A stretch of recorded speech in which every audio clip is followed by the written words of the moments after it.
बिस्मिल्लाहिर्रहमानिर्रहीम। स्टूडेंट्स, आज हम नेक्स्ट एक्सरसाइज की तरफ मूव करते हैं। एक्सरसाइज 1.2। इसमें जो क्वेश्चन नंबर 1, 2 और 3 है, ये सब डेफिनेशन की बेस पे है। ठीक है, पहले आपको इनका कॉन्सेप्ट क्लियर होना चाहिए, उसके बाद फिर हम क्वेश्चन नंबर 4 और 5 की तरफ चलेंगे। सबसे पहले है यूनिट मैट्रिसेस। यूनिट मैट्रिसेस को हम आइडेंटिटी मैट्रिसेस भी कहते हैं। इसमें ये होता है कि जो डायगोनल एंट्रीज़ होती हैं वो सब की सब जो है वो 1 होती हैं। अब आपको पहले डायगोनल का पता होना चाहिए, डायगोनल क्या होता है। इस तरफ आए, ये जो है डायगोनल, कोई भी स्क्वायर हो हमारे पास, ठीक है, अगर एक साइड जो है वो दूसरे साइड को जो है एक स्ट्रेट लाइन जो है वो उनको अटैच करी हो, ज्वाइन करी हो, तो उसको हम डायगोनल बोलते हैं, जैसे कि ये आपको नज़र आ रहा है। ठीक है, अब इसी तरह अगर स्क्वायर ब्रैकेट्स में जब हम वैल्यूज़ लिखते हैं, जैसे ये लिखी हुई हैं, तो ये वन कॉर्नर से ये दूसरे कॉर्नर की तरफ जो वैल्यूज़ हैं इनको डायगोनल ही बोलेंगे। ठीक है, ये भी 1 है और ये भी 1 है। तो इस तरह अगर डायगोनल एंट्रीज़ 1 होंगी तो उसको हम यूनिट मैट्रिसेस बोलेंगे या फिर आइडेंटिटी मैट्रिक्स। ठीक है, अब चलते हैं रो मैट्रिसेस की तरफ। रो मैट्रिसेस में ये होता है कि सिर्फ इसमें 1 रो होती है, जैसे ये आपको नज़र आ रही है। ठीक है, उसके बाद चलते हैं कॉलम मैट्रिसेस की तरफ। इसमें सिर्फ 1 कॉलम होता है, जैसे कि ये नज़र आ रहा है। नल मैट्रिसेस में ये है कि इसमें जितनी भी एंट्रीज़ होती हैं वो सारी ज़ीरो होती हैं। इसको हम ज़ीरो मैट्रिसेस भी कह सकते हैं और नल मैट्रिसेस भी कह सकते हैं। नेक्स्ट वन है स्क्वायर मैट्रिसेस। स्क्वायर मैट्रिसेस में ये होता है कि नंबर ऑफ़ रोज़ जो है वो नंबर ऑफ़ कॉलम के इक्वल होते हैं, मतलब जितने भी रोज़ होंगी उतने ही कॉलम होंगे। 2 रोज़ हैं तो 2 कॉलम, 3 रोज़ हैं तो 3 कॉलम। ठीक है, उसको बोलते हैं स्क्वायर मैट्रिसेस। अब है रेक्टेंगुलर मैट्रिसेस।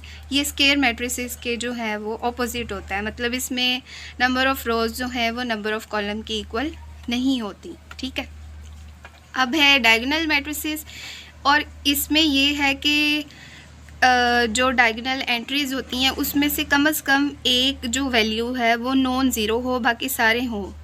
कम जो है वो एटलीस्ट 1 जो है वो नॉन ज़ीरो होनी चाहिए, उसको हम डायगोनल मैट्रिसेस कहते हैं।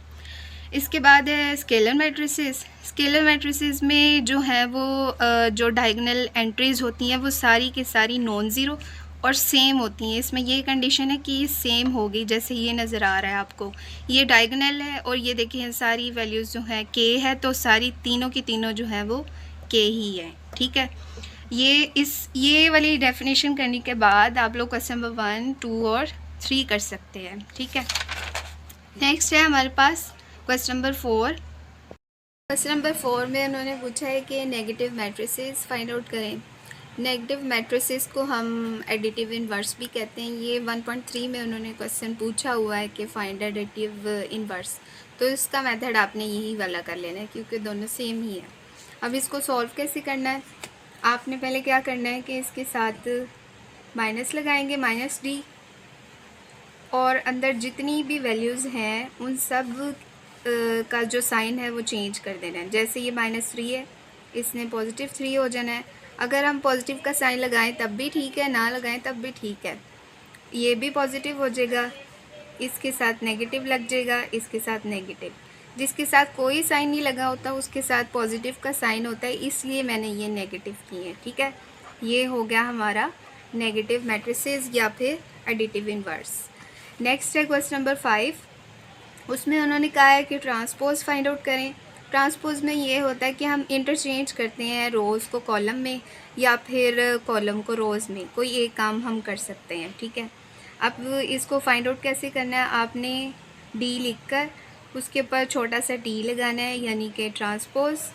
दूसरी साइड जो है स्क्वायर ब्रैकेट्स के ऊपर भी आपने टी लगाना है। ठीक है, अब यहाँ पर ये जो रो है 2 और 3, इसको आपने कॉलम में कन्वर्ट कर देना है। इसी तरह 0 और 5 को भी कॉलम में कन्वर्ट कर देना है। जब आपने ऐसे कर देना है तब आपने इस स्क्वायर ब्रैकेट के ऊपर जो है वो टी नहीं लगाना।